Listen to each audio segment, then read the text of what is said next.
A Rainha Vitória viveu o luto ou era depressiva? Se você acha que já viu alguém viver um luto intenso, é porque não conhece a história da Rainha Vitória. Quando o príncipe Albert morreu, ela não só vestiu preto, ela virou o próprio luto. O quarto dele continuou arrumado como se ele fosse voltar a qualquer momento, as roupas eram trocadas, a bacia de barbear era enchida com água quente toda manhã, e isso durou décadas. Enquanto o Império Britânico crescia, sua monarca parecia mais interessada em governar o além do que os vivos. E aí que a coisa fica mais curiosa. Esse comportamento foi um amor profundo ou se tornou uma obsessão? Será que a rainha estava de luto ou afundada em uma depressão que todo mundo fingia não ver? E até que ponto isso afetou o destino de um império inteiro? Oi, coroados e curiosas, eu sou a Steph e hoje a gente vai falar da mulher que transformou o luto em uma marca registrada. Vamos descobrir juntos até onde foi a devoção e onde foi a loucura da Rainha Vitória. Então pega o seu café e vem comigo, porque essa história tem drama, fantasmas e um império inteiro esperando por uma rainha que simplesmente não saía do quarto. A Rainha Vitória e o príncipe Albert tinham aquela relação digna de romance vitoriano, intensa, cheia de devoção e, claro, com um final trágico de arrancar lágrimas até de quem não chora nem em filme de cachorro. O casal se amava genuinamente, mas vamos ser sinceros, o Albert também desempenhava um papel essencial na organização política da monarquia. Ele ajudava a Vitória a governar, a manter a compostura e muito provavelmente a lembrá-la de assinar os documentos importantes antes de sair para gritar com seus ministros. Então, quando ele morreu em 1861, a rainha não perdeu apenas o marido, perdeu o único ser humano que equilibrava sua personalidade explosiva. Mas para entender o impacto dessa perda, a gente precisa voltar no tempo. A Rainha Vitória e o príncipe Albert eram primos e foram praticamente predestinados um ao outro. Desde cedo, o Albert foi preparado para ser o parceiro ideal da rainha. E a Vitória se apaixonou genuinamente por ele. Eles se casaram em 1840 e desde então o Albert não foi apenas um marido, mas um verdadeiro co-governante. Ele organizava a papelada da rainha, supervisionava questões políticas e até tentava moderar o seu comportamento. Vitória confiava tanto nele que quando Albert ficou gravemente doente em dezembro de 1861, ela entrou em desespero. O diagnóstico inicial foi febre tifoide, mas os historiadores modernos sugerem que ele podia ter sofrido de câncer ou doença de Crohn. A verdade é que, depois de semanas debilitado, o Albert faleceu. E foi aí que começou uma das fases mais dramáticas da monarquia britânica. A Vitória não apenas entrou no luto profundo, ela institucionalizou o luto. Se vestir de preto por um tempo, normal. Passar meses triste, completamente compreensível. Mas desaparecer da vida pública, transformar Windsor num mausoléu e exigir que os criados continuassem servindo Albert como se ele ainda estivesse vivo? Aí já é outros 500. Ela ordenou que o quarto dele fosse mantido exatamente como no dia de sua morte. Roupas limpas sendo trocadas, água quente levada ao lavatório todas as noites e sua poltrona preferida sempre arrumada. Caso ele, sei lá, resolvesse dar um pulinho de volta no além para tomar um chá? Mas a reclusão da rainha foi um problema real. O Reino Unido ainda estava em plena era de crescimento industrial e expansão imperial. E o povo britânico queria ver sua monarca governando, não chorando.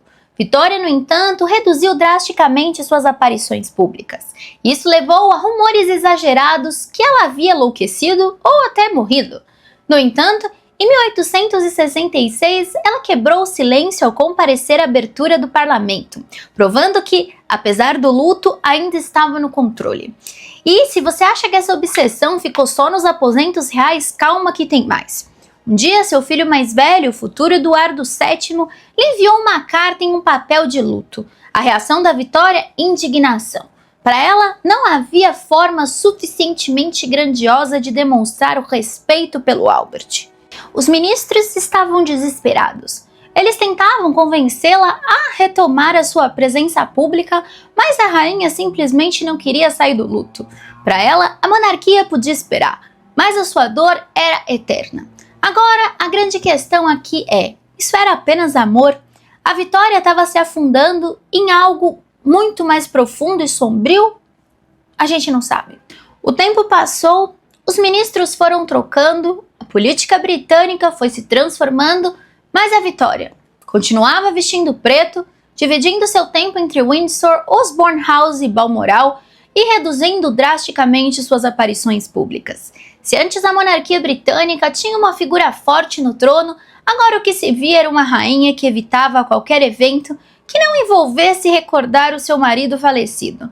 Mas o auge da obsessão ou depressão veio quando ela decidiu que ninguém nunca mais poderia ocupar o espaço do Albert. Isso significava que os aposentos dele foram mantidos exatamente como estavam no dia da morte, como se o tempo tivesse sido parado. Tudo foi preservado, desde a escova de cabelo até o livro que ele havia deixado na mesa de cabeceira. A Vitória não permitia que nada fosse alterado sem sua aprovação, criando uma espécie de santuário real para o falecido marido.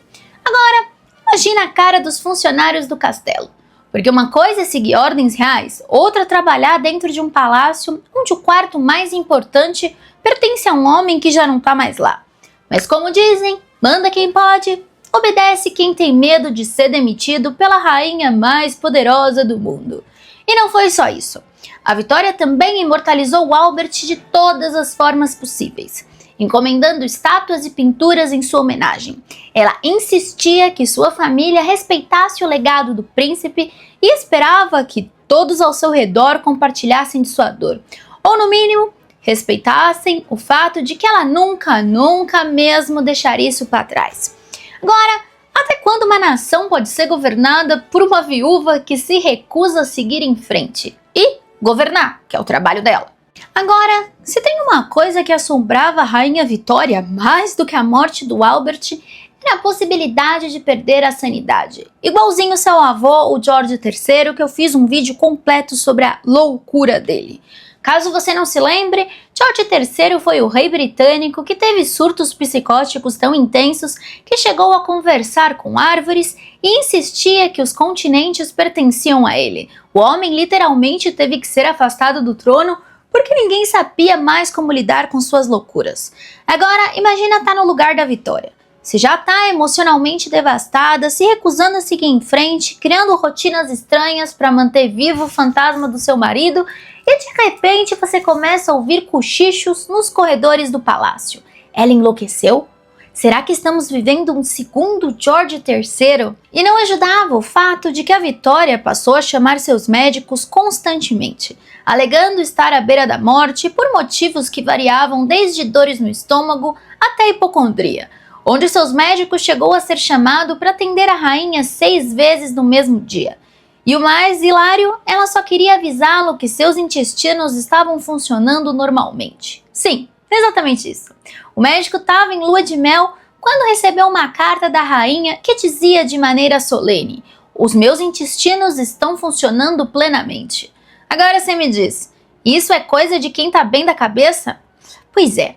Aí começaram a se perguntar, se a rainha realmente estivesse enlouquecendo, quem assumiria o trono? O príncipe de Gales, seu filho mais velho, estava longe de ser um modelo de responsabilidade. Foi aquele que fez a cadeira do amor para poder fazer sexo com mais de 2 mulheres? Esse mesmo. Eduardo VII gostava muito mais de festas e apostas do que governar. E falando nele, a Vitória tinha uma relação complicada com o filho. Ela o via como uma grande decepção. E o pior, achava que ele não tinha a seriedade que o cargo exigia.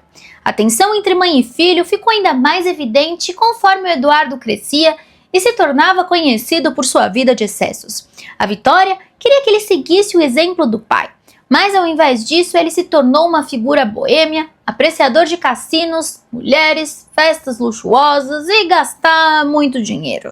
Esse medo só fez com que ela se isolasse ainda mais.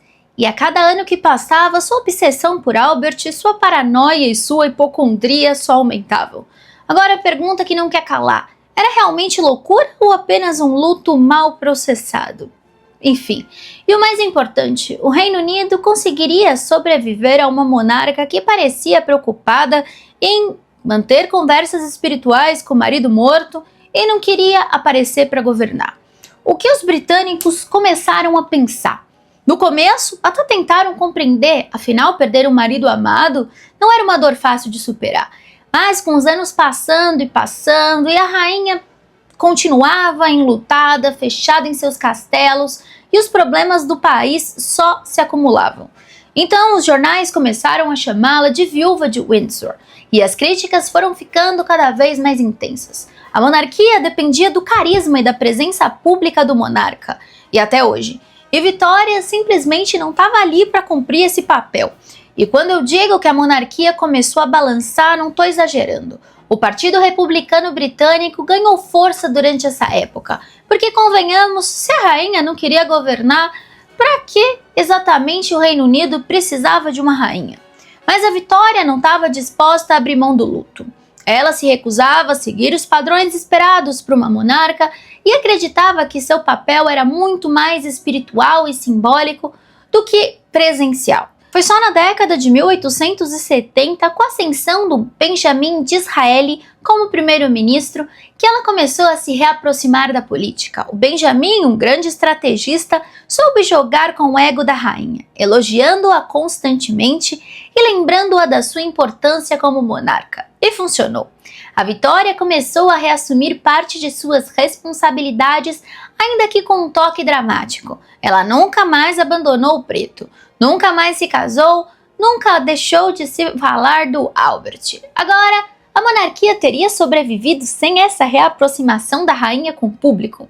E mais importante, se o Albert não tivesse morrido, será que Vitória teria se tornado uma monarca diferente e teria gostado mais de governar? A essa altura, então, depois de muitos minutos, já deu para perceber que a era vitoriana foi uma era de crescimento, mas nem tanto pela rainha Vitória. Ela transformou então o seu luto em marca registrada, mas moldou também a história britânica. Vitória não inventou, mas popularizou então o conceito de luto real, transformando o preto em um símbolo duradouro de respeito e devoção. Antes dela, o luto era visto como um período passageiro, algo que deveria ser superado. Depois dela, se você fosse da aristocracia e não passasse pelo menos um ano de preto após a morte de um parente próximo, você não estava fazendo o luto certo. O impacto foi tão grande que o comércio de roupas de luto explodiu na era vitoriana. Tecidos escuros, véus longos e até joias feitas com cabelo de entes queridos se tornaram tendência. Essa prática já existia antes, mas com a influência do luto da Vitória, tornou-se um verdadeiro fenômeno da época. A ideia era carregar um pedaço simbólico do falecido, mantendo-o sempre por perto, algo que combina perfeitamente com a obsessão da Vitória pelo Albert. Mas e a monarquia?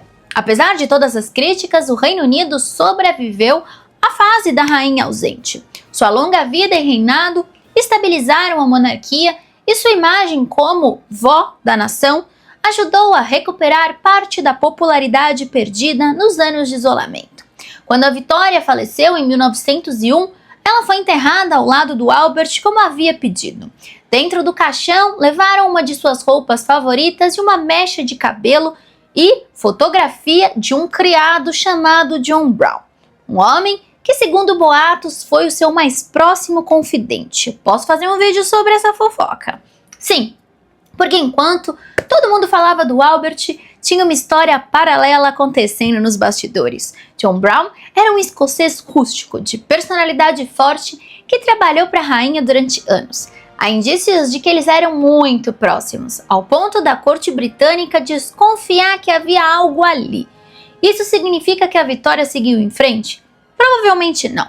Mas significa que, apesar de viver para o Albert, ela também encontrou apoio e conforto em outras figuras ao longo da vida. Um romance? A gente só sabe pelos boatos. No final das contas, a rainha Vitória não foi só uma monarca poderosa. Ela foi a personificação do luto. Sua dor virou política, moda e, de certa forma, sua identidade.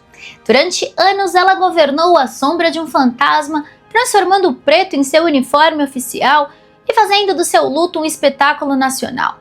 Mas será que foi uma grande prova de amor ou uma fuga da realidade? Uma depressão? Me conta o que você acha. E se o Albert tivesse vivido, será que teríamos conhecido uma Vitória mais forte, ativa, Ou será que no final ela sempre esteve destinada a se tornar a viúva de Windsor? Então, se você ainda não se inscreveu no canal, essa é sua deixa. Aqui o cafezinho nunca esfria e as intrigas da história são sempre servidas quentinhas para você. Nós temos vídeos todos os dias às 8 horas da noite.